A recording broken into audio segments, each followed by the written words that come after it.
Next week, on August 30, Kazakhstan will celebrate the Day of the Constitution, and it is a good chance to revise why this document is still important. I am joined today by Aidana Akesina, a research fellow at the Kazakh Institute of Strategic Studies. Thank you for joining us today. Not many citizens in Kazakhstan know or read the Constitution. So why do you think the Constitution is still important? Well, first of all, thank you for this wonderful opportunity to talk about the upcoming Constitutional Day in Kazakhstan, which is basically next week.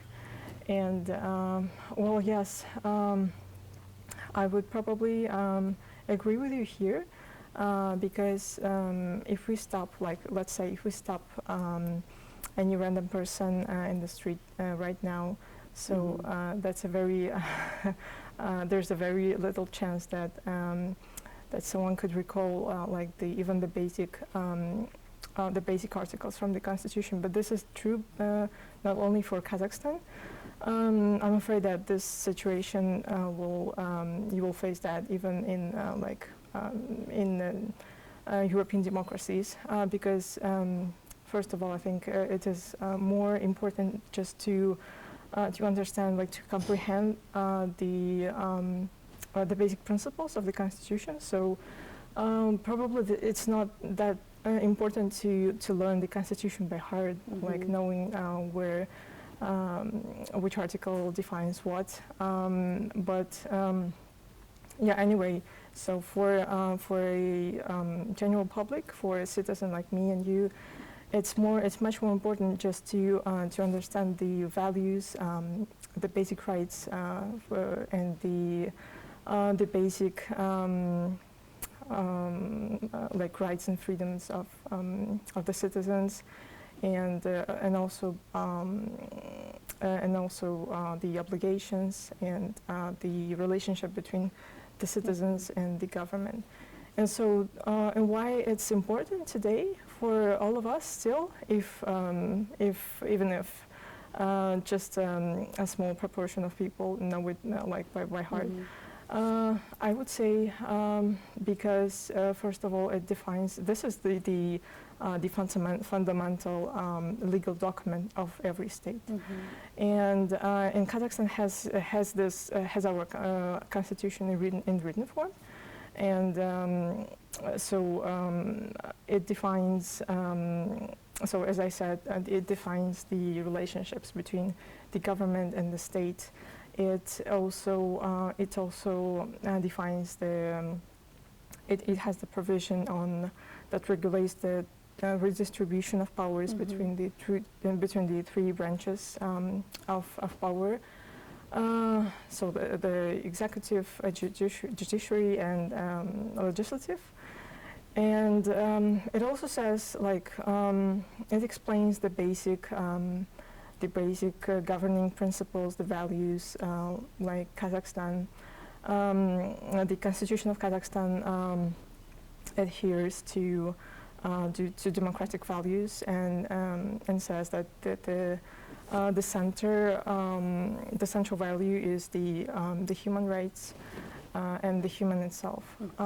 So the Constitution also gives us the understanding of the administrative division of the country,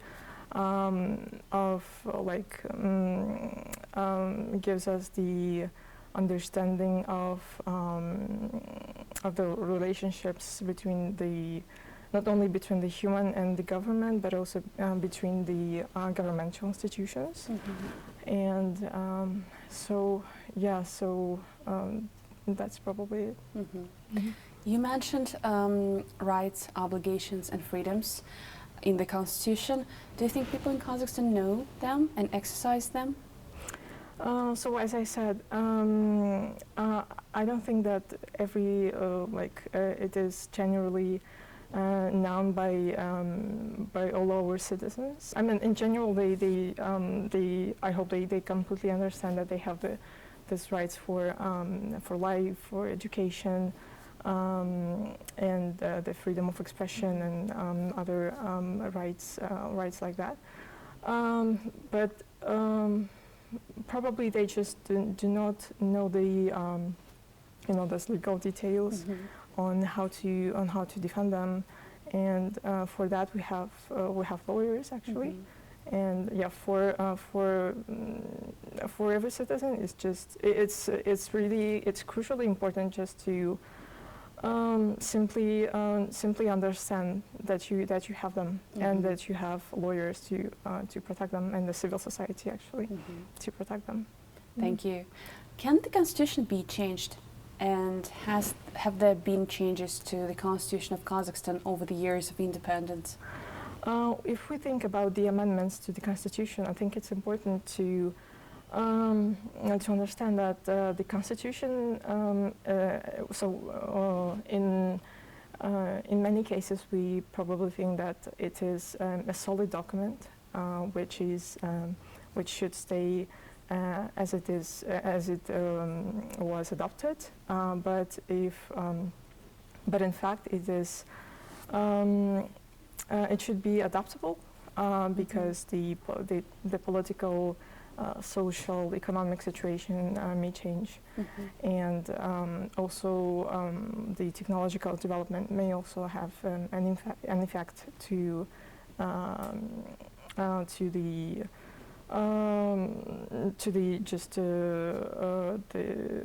the life of every citizen. We need to regulate some issues concerning those new types of relationships, and the constitution in Kazakhstan has also undergone some certain changes. So far, we've seen 5 amendments since the adoption in 1995. And comparing to, let's say, if we take a look at the Constitution of the United States, which is over like 200 years, and there has been more than about 28 amendments. So we can see that in every, even like the most developed democracies, they are trying to,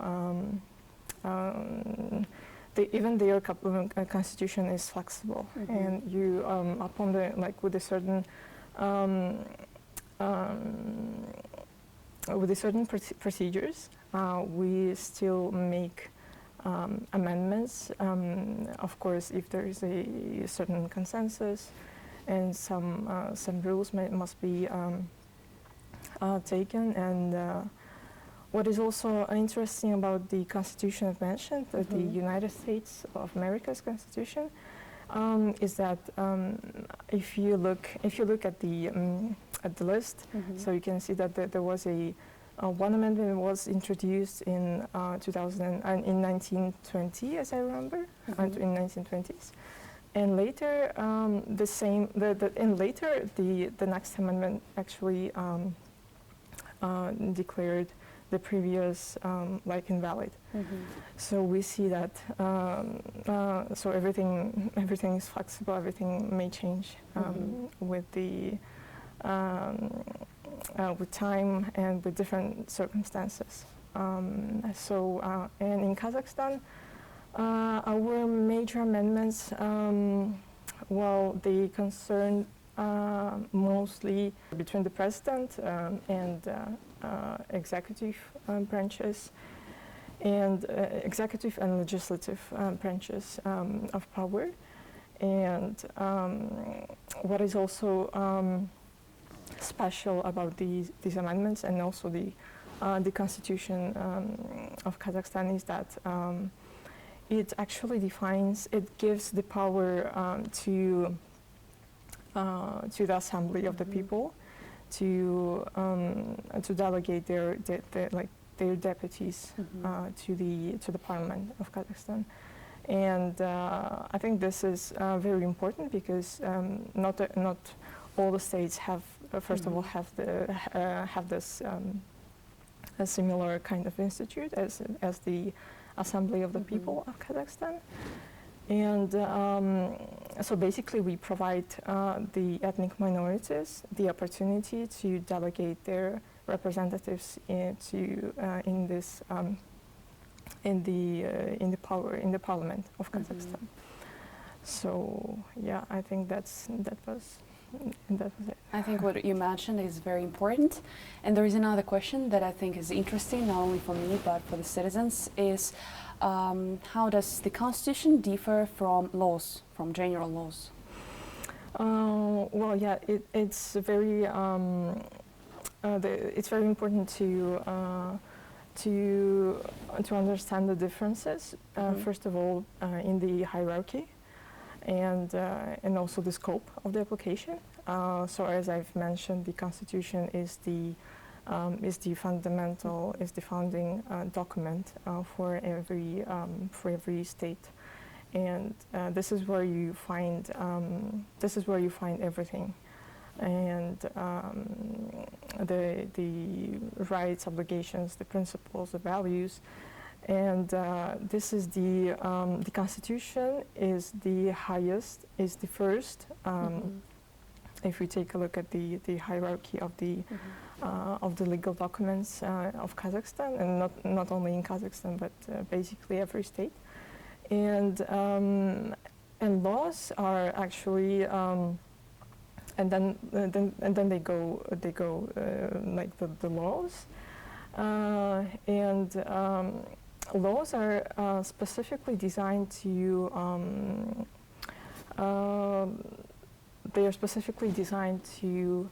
regulate some certain type of relationships. Let's say the trade law or environmental law, and obviously we cannot put everything into one document, into the Constitution. That's why we need the specific codes or acts that regulate a very like narrowed areas of relationships, and also what is important is that laws can actually pose sanctions. And if you open the Constitution, there is no sanction. You just see like the Declaration of Rights and Obligations, but there are no sanctions. And if we take a closer look to the laws, so they define this, they regulate the relationships, but also mention that if you violate this or that, so you will face these consequences. The punishment may differ from the administrative to criminal. So yeah, this is important to also to keep in mind that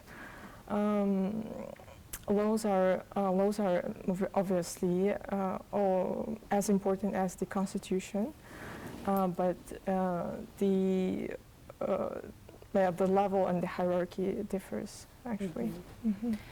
Another point is that it seems to me there is a quite broad legal nihilism within our society, which, if I'm not mistaken, is the disbelief of people towards laws. Do you think this is the case, actually? And if yes, what we can do to overcome it as a problem? I would say, unfortunately, yes, we have this problem, but not only us. If we look at the states with a similar political and political historical background, let's say the countries of the former Soviet Union, we may notice that the level of nihilism is probably the same, and also there are many similarities between us. And there is a research actually that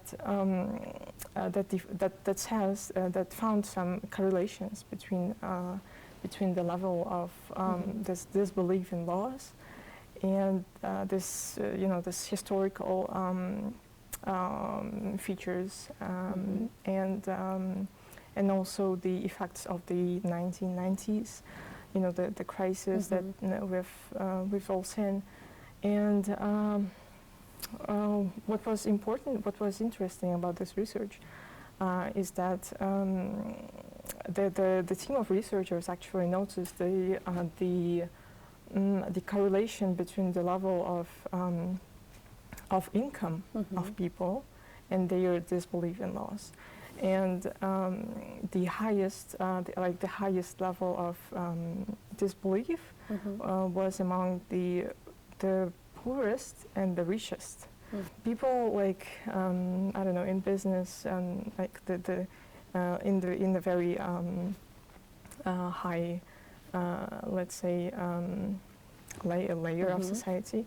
And that also may probably derive from the 90s.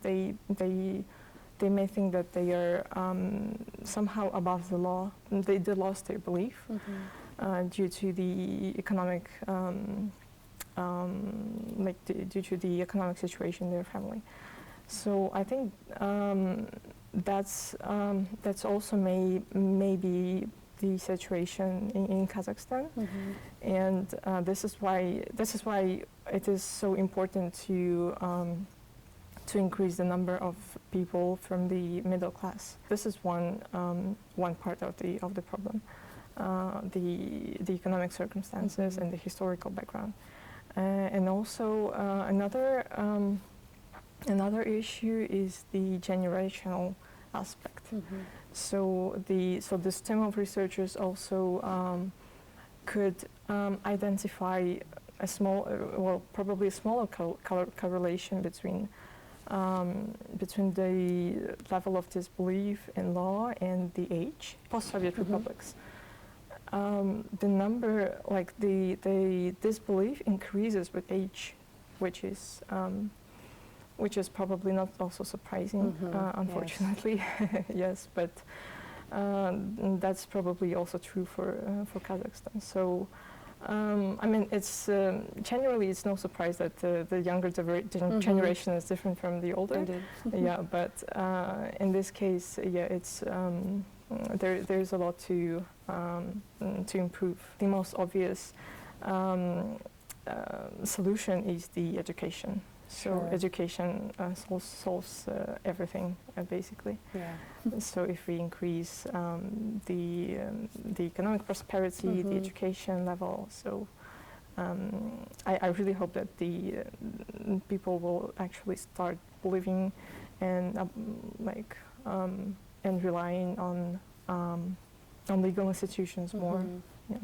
In fact, education seems to be a key to many problems that we have, not only we, but around the world. Yes. And as we celebrate the Constitution Day next week on August 30, are there any countries in the world without constitution? Is that possible, I mean, today? Well, if we think about the Constitution, so as I've mentioned at the beginning, the Constitution of Kazakhstan is first of all we have it as we're going to celebrate it, and second is that we have the Constitution in written form. So if we think about the countries that do not possess the Constitution, that means they do not have it in written form, basically in one document. And it is this phenomenon is also known as uncodified constitutions, and we may find it in Great Britain or in Canada, in New Zealand also. So basically, these are the countries of the common legal, common law, and also former British colonies and British territories. And well, this is no surprise, because even though these countries do not ratify and sign one document, they have other documents like parliamentary acts or charters or some other legal acts that regulates the relationships between the government and the people, and between the governmental institutions, also as how they distribute their power, how they limit each other, how they basically interact. So they're sufficient to replace the actual written constitution, right? I think that that's basically yes, because as far as these laws cover all the issues, I think that will be fine, actually. Yes. That's all from me. Thank you for joining us today. Thank you for having me again, and thank you for the invitation.